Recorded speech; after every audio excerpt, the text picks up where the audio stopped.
What'd I fucking tell ya? The moment I say that I'm gonna start doing weekly updates, I fucking miss a week. Of course, I'm so damn predictable sometimes. Anyway, it seems like it's new character time here in fighting game land. Capcom announced Decapre for Ultra Street Fighter 4 as their 5th character, the one that's supposed to actually be new, and managed to disappoint damn near everyone. Fulgore got delayed in Killer Instinct, and Marie Rose was released for DOA 5 Ultimate, causing damn near everyone to go, what the fuck? They're supporting DOA 5 still? Didn't that come out like a year ago and no one gave a fuck and it basically kind of flopped? Yeah, Hey, yeah, we got a new character. And we got more new characters on the way. Marie Rose is a welcome addition to the cast. Some people are disappointed that she does cost $6, because the guy in charge of DOA 5 said in the past that he would never charge people for stages and characters. Admittedly, he hasn't charged us for stages. We've gotten new stages in patches. But he did have to charge us for Marie Rose, and it's $6. But I can safely say it's a pretty darn full package. For $6, you get 2 outfits and 2 unlockable outfits. You do have a combo training mode. She has 100 moves, which puts her a little on the low end, but does make her a fully fleshed out character, as she does have a system voice, though at launch that actually crashes the game on 360, though I think they might have patched that out. They're working on a patch. Speaking of patches, she did also come with a balanced patch, making DOA 5 Ultimate version 1.05, and also perhaps the most supported fighting game of this generation, in spite of the fact that it wasn't particularly successful. There are 5 DLC outfits that came out along with her. These were, like, gradually added to the arcade release. Marie Rose was the arcade exclusive character. And, yeah, they had some weird thing where, like, you linked your cell phone up to the arcade machine, and that's what you used to unlock what would be DLC outfits on the console. And with patches, they released more outfits for Marie Rose, and now they're all available here. And, yeah, the package that comes with Marie Rose and all of her outfits that she has so far is like $12, $13. Which, it does sound a bit high until you realize that they're charging $8 for Kokonoe in Blaze Blue Chrono Phantasma, and she was planned ahead of time. So, yeah, it's not so bad. So, how does the character play? I thought she'd be way harder to use. She's not mindless, but she's not, like, super complex. She's about Helena level. Basically, her shtick is being super evasive and countering, like pressing back and punch and kick simultaneously, causes her to do a little pirouette that auto-counters some things, and it's, like, it auto-counters mid-hits. It's a lot like one of Lei Fang's moves, which I think is also back punch and kick, except it's also a stance, so there's special moves you can do out of it. Also, up and down punch and kick is like this sidestep hop that's also a stance, and there's a bunch of moves you can do out of it, like the Rose Hip, which is Marie Rose's Flying Peach, and you can press kick to do her Hurricane Kick. She also has a roll that's kind of a stance, and an attacking roll, and a backwards roll, and a back flip that's way better than Lisa's. So basically, she's like a super slippery, evasive character whose shtick is countering you and then comboing off of counters. A welcome addition to the cast. A lot of people who were initially like, what is this stupid gothic Lolita bullcrap, actually saw her in action and are like, okay, actually she's pretty damn awesome. So, welcome Marie Rose. I do like the fact that she seems to be a villain too. Like, she's adorable, but there's like this slight tinge of wickedness to her, so I think she's gonna be a lot like Momo from Rival Schools, who was fucking awesome because, yeah, she was the cute little girl and then she wound up being a super evil villain, and that was awesome. DOA needs more villains. I mean, they had to fucking make Lisa a villain, alright? The nicest character in the universe. So, yeah, but, along with the release of Marie Rose, they also announced Phase 4 for the arcades. Who's Phase 4? Well, the next time someone asks you what exists as all 3 states of matter, solid, liquid, and gas, realize that the answer is not water, but Kasumi clones. Yeah, Phase 4 is sort of a gaseous Kasumi clone that they're releasing in the arcades, which it came the fuck out of nowhere, and a lot of people are, there's actually some people who are pretty excited about this, and this caused some folks to say, what the fuck's up with this double standard? I mean, Capcom announces a clone character and everyone gets pissed off at them. But Koei Tecmo announces a clone character and people are hyped. What the fuck is this shit? And the short answer that everyone gives is hype. And that's a part of it, but let me explain. Okay, Decapre was super hyped ahead of time, because Ultra Street Fighter 4 is basically just them taking the content from Street Fighter Cross Tekken and slapping what they can of it back into Street Fighter 4, because no one will play Street Fighter Cross Tekken, because Capcom fucked it up.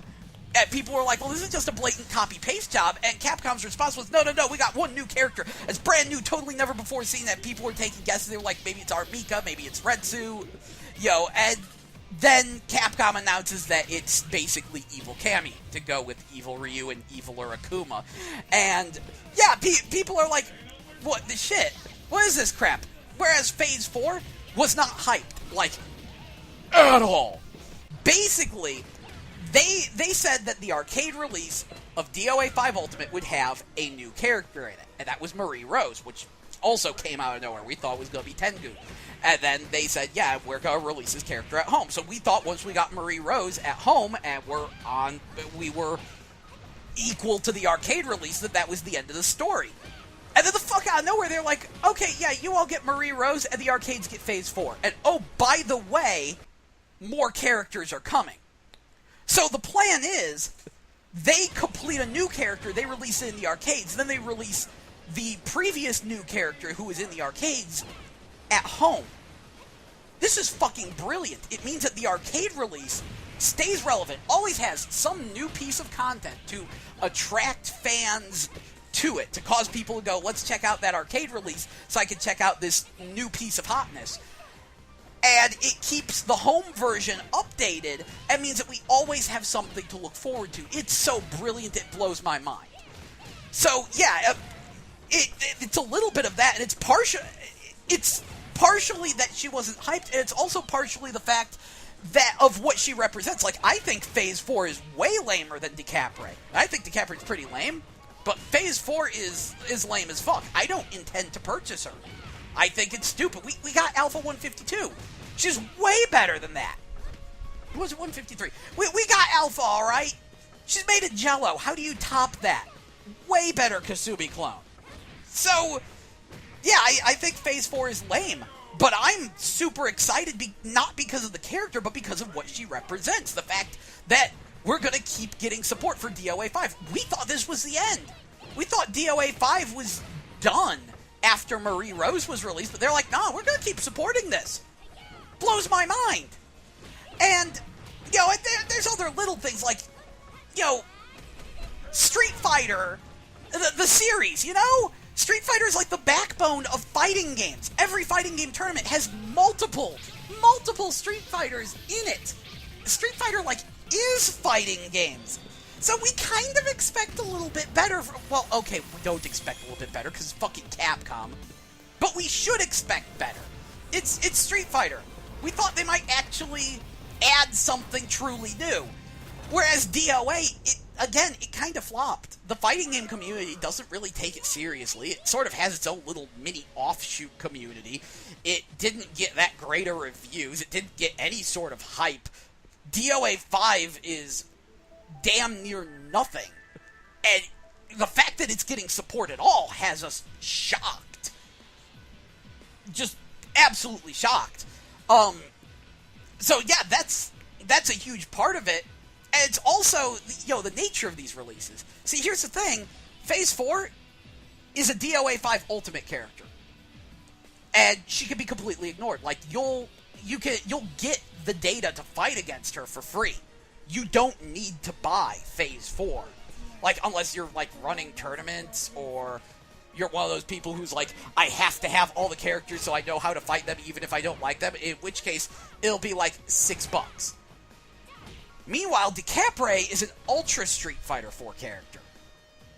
If you want to stay relevant, if you want to stay competitive and play Street Fighter 4 on a competitive level, you need Ultra Street Fighter 4. You need to buy the same game again. I do applaud Capcom. They're releasing it as a downloadable expansion pack as well as a boxed release. But there's a lot of people who are like, but I've already got my character. I have everything I want in Street Fighter 4. But if I'm going to play this at all in tournaments, I need to buy another add-on. They feel like they're kind of getting ripped off, in which case they're like, well, maybe Capcom will make it worth my while with this 5th character. They were hoping that the fifth character would actually be something to get excited about, something they might actually want to use, something that would be new and fresh and interesting, and instead it's Evil Cammy. So that's why Phase 4 is garnering praise while Decapre is garnering hate. It's not anti-Capcom at all. It's the fact that Phase 4 represents, like, the further expansion of a cult fighting game that most people would just abandon at this point. Really, no other fighting game has seen this kind of support the way DOA 5 is. And meanwhile, Decapre represents Capcom making us buy the same damn thing over and over again. Which brings us to why I like DLC. There's a lot of people who hate DLC. They think DLC is evil. And it's easy to understand why, because so many people have abused the shit out of DLC. Selling us unfinished games, blatantly planning ahead to release DLC, withholding content. There's a lot of reasons to hate DLC. But conceptually, I like it. And this is one of the reasons why I get so hyped about DOA 5 and this kind of crap, is because Koei Tecmo is one of the few companies that's really doing DLC right here. And I understand that it's kind of... I think I understand why. It's kind of hard to do because of the different update systems on 360 and PS3. Things should get a lot better with the Xbox One and PS4, but the damage may be done. Because on 360, the updates aren't saved to your hard drive. They're in the system cache. As such, I don't think they can be bigger than 20 megabytes. So, in order to add a new character like Marie Rose, you have to pack that character into a free piece of DLC and have the update data just say to check for that free piece of DLC. And that's not always possible to do. There's a lot of road bumps there, a lot of speed bumps there. In fact, when Marie Rose came out, there was kind of an issue. Sony actually went out of their way to special update the PSN store early in America to coincide with the Japanese update. So that way, Marie Rose could be purchasable and the update data was there, so that way US players could play against Japanese players in DOA 5 Ultimate. Otherwise, they would have basically broken the game for a whole day when the character came out. Meanwhile, on 360, they released the character somewhat early, but they hadn't released the update data that makes the character playable. So they were selling unusable DLC for a minute there. Or rather, a day. And this isn't the first time Microsoft has pulled this crap. They did it with the last update, too. The one that added the gravure videos. Yeah, that one both fucked up on. Sony forgot to upload the new Kokoro outfit and the full costume pack. And they basically just said, yeah, no, we're not updating until next week. We do not update the PSN store unless it is, Tuesday at 8 p.m. Period. That's it. Meanwhile, Microsoft, they released all their stuff early, but number one, they were actually charging $1 less for the gravure videos, which I think was a screw-up on their part. And, of course, would cost Koei Tecmo some money. And they didn't release the patch that makes the gravure videos viewable. So, they did it once in the past. This is relatively standard procedure for Microsoft now. So, you can see there's a lot of issues in trying to keep a 360 and PS3 version updated. In fact, supposedly, that's part of what went wrong with the previous BlazBlue updates, why they had to release BlazBlue Continuum Shift 2 Extend or whatever, was because they couldn't update the game on 360, and I think that's a part of why Chrono Phantasma is PS3 exclusive. So I understand that it's difficult to do DLC right, but I like DLC. A lot of people say, why don't they just hold that content off and just make a sequel? Wouldn't a sequel be better? But do we really want, fighting games in particular, this is true. Most new fighting game releases are usually just, here's the same game with a couple new characters, some new moves, and some new stages, and a bunch of balance tweaks. Is it really worth paying for the whole game again. I'd much rather just purchase piecemeal what I actually want out of that, and not shrink the player base, because, with each subsequent release, you have to have the newest release to keep playing with the players of that version. You can't play with the older versions. And so with each subsequent fighting game release, you shrink your player base as more and more people go, I don't want to have to buy the same damn game again. And who can blame them? I sure can't. I don't want to buy the same damn game again and again and again, says the Dynasty Warriors fan. Shut up. This is legitimately different. There is a huge difference between a new Dynasty Warriors release and yet another Street Fighter and Guilty Gear release. I'll give Chrono Phantasma some credit. It added enough to justify a purchase, but still, you get the idea. Fighting games in particular, this is true for. I mean, do we even really want a DOA 6 now? They should hold off on DOA 6 until they can get things up and running and super fancy and polished looking on PS4 and Xbox One. I mean, they could use the same models again. They look fantastic. But yeah, I don't want DOA 6 right now, especially because I'm not sure if Lisa made it out of DOA 5. And without Lisa, I don't care about DOA. She literally completely transforms the game for me. Like, I thought it was a mindless button masher until Lisa came along, and I still can't find any character that's quite as awesome as her. Just, no, I gotta have my Lisa. So, yeah, I don't really want another sequel and expansion, and a lot of times, like with a game like DOA, can you even really justify making another one with a player base so small?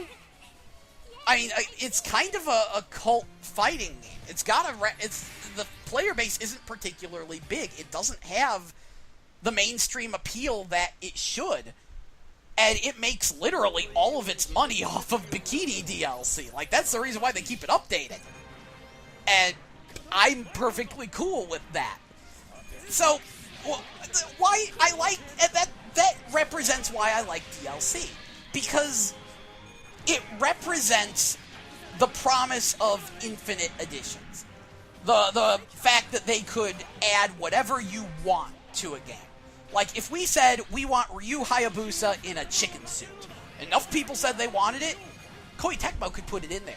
In fact, that's exactly what they're doing right now. I'm super hyped about this. They are holding a costume design contest. You can make a costume, just draw it up, post it to their Twitter feed or their Facebook, and they're going to collect the designs on, like, April 12th. They're going to get them all together. That's when they stop taking submissions. They're going to look at them, and they're going to have people vote on what costumes they want. I really, really hope my costume wins, but competition has really picked up. I so hope they pick more than one winner, because costumes designed by fans is just the coolest fucking idea ever. Some of these look really neat. Is just the best way to answer the big whiny complaints. I keep hearing people go, Koei Tecmo never releases any cool outfits. They don't know what the fans want. Draw it yourself. Show them. This is the best way. Because they never really clarify what they mean by cool outfits. So, make your own cool outfit, show it to them, and give them an idea of the kind of things that fans want. Brilliant! Fucking brilliant! I love it! And I so hope multiple outfits win, because it's just the coolest idea. Not to mention they were probably starting to run out of ideas. They've released a lot of costumes, and they're probably all sitting around the office just going, man, what are we gonna make this time? Oh, more bikinis? No, we just did bikinis. You can just see that. So I'm excited to see what Koei Tecmo, what wins. I so hope that my genie outfit for Lisa wins, because I think it looks great. And so I could design like 1 million outfits for Lisa, but I'm so hoping this one wins. That's awesome, and that's DLC the super right way. The fact that fans can say this is what we want, and the companies can deliver without making us have to buy the same damn game over again. And that's also why things like on-disc DLC and planned-ahead DLC don't fucking work. Like, with Street Fighter Cross Tekken, Capcom had a bunch of characters that were on disc, and they said, oh, we budgeted for that. So essentially you made an $80 game, charged us $60, and hoped we'd pay the other $20 later? Yeah, no, fuck you. That was a really bad business move, the more you think about it. But, yeah, what if we said, well, we want Armika? They wouldn't be able to add that character. Because they didn't put in the hooks. They didn't tell the system to allow more character slots, to check for character data.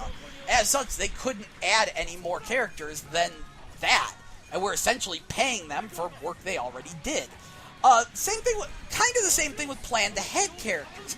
I'll give BlazBlue some credit. These were often unfinished characters they planned on releasing later. But then it's like, well, what if we want more? Like, okay, Kokonoe and Yuki Terumi are the DLC characters for Chrono Phantasma. What if we want Jubei? What if we want Jubei and Torikaka? Could they add them? Could they put them on the roster? Could they, or will we have to purchase yet another BlazBlue to get them? That's the big question. Also, I'm sorry, just the $8 price tag is a bit high to say the least. But I somewhat understand it. But you're getting what I'm saying, right? Like, yeah, withholding content, that's bullshit.